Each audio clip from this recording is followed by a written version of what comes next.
Satu, pengertian memori. Memori adalah komponen penting dalam sistem komputer yang berfungsi untuk menyimpan, mengambil, dan mengelola data serta instruksi yang digunakan oleh CPU.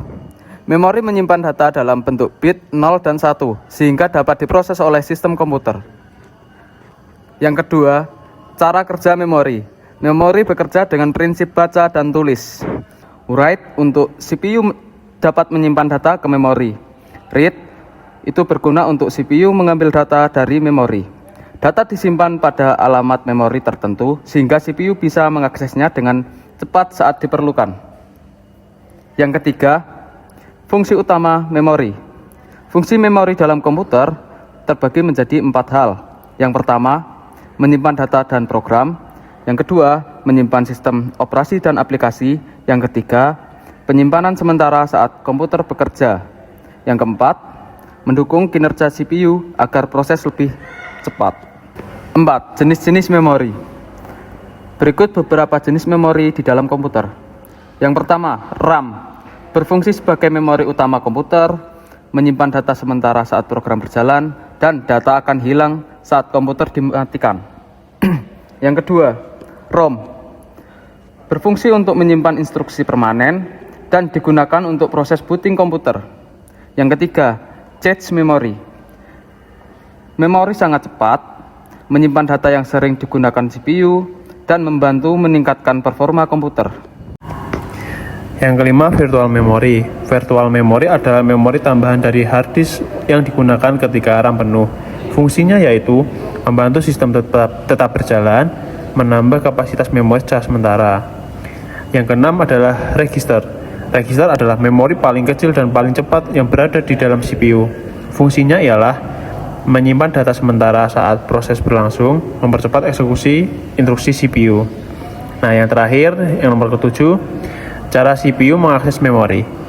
Langkah-langkah CPU saat mengakses memori adalah yang pertama, CPU mengirim permintaan ke memori, lalu memori mencari data pada alamat tertentu, dan kemudian data dikirim kembali ke CPU yang berakhir di CPU memproses data tersebut.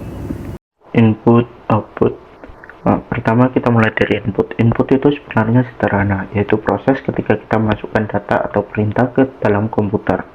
Misalnya ketika kita mengetik menggunakan keyboard, menggunakan mouse, ataupun menggunakan perangkat lain seperti mikrofon ataupun mixer. Nah, semua tindakan ini termasuk proses input karena kita memberikan informasi ke komputer supaya bisa diproses. Setelah dimasukkan data tersebut dan diproses oleh prosesor atau CPU, nah dari sinilah kita mulai instruksi dijalankan dan data diolah sehingga komputer bisa menghasilkan suatu. Nah, dari hasil tersebut biasa kita sebut sebagai output. Nah, output adalah hasil dari proses yang dilakukan komputer.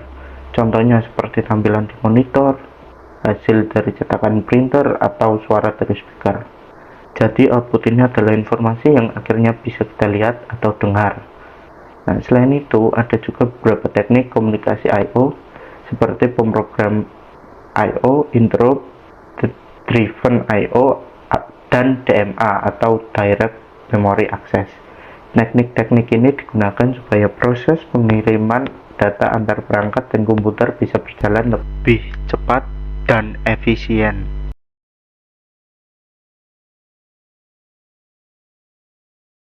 Coba bayangkan ketika kita menggunakan laptop atau smartphone. Kita bisa membuka banyak aplikasi seperti browser, mengetik dokumen, dan memutar musik secara bersamaan. Lalu muncul pertanyaan nih, siapa yang mengatur semua aktivitas tersebut di dalam komputer? Jawabannya adalah sistem operasi.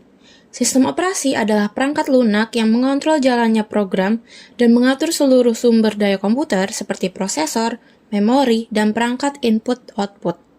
Sistem operasi memiliki dua peran utama. Yang pertama yaitu sebagai user interface, untuk penghubung antara pengguna dengan perangkat keras komputer. Melalui sistem operasi, pengguna dapat menjalankan aplikasi, membuka file, serta menggunakan perangkat seperti keyboard, mouse, dan printer dengan mudah. Kedua, sebagai resource manager, yaitu pengelola sumber daya komputer. Sistem operasi mengatur penggunaan CPU, memori, dan perangkat lainnya agar berbagai program dapat berjalan secara teratur tanpa saling mengganggu. Nah, kalian tahu nggak sih, salah satu fungsi penting dalam sebuah sistem operasi adalah proses scheduling. Proses scheduling memiliki pengertian yaitu untuk menentukan proses mana yang akan dijalankan oleh sebuah prosesor. Scheduling dibagi menjadi beberapa jenis, yaitu yang pertama, long-term scheduling. Long-term scheduling untuk menentukan program mana yang akan masuk ke dalam sebuah sistem. Yang kedua, medium-term scheduling. Medium-term scheduling berkaitan dengan pengelolaan proses di dalam memori. Yang ketiga, short-term scheduling. Short-term scheduling menentukan proses mana yang akan dijalankan oleh sebuah CPU.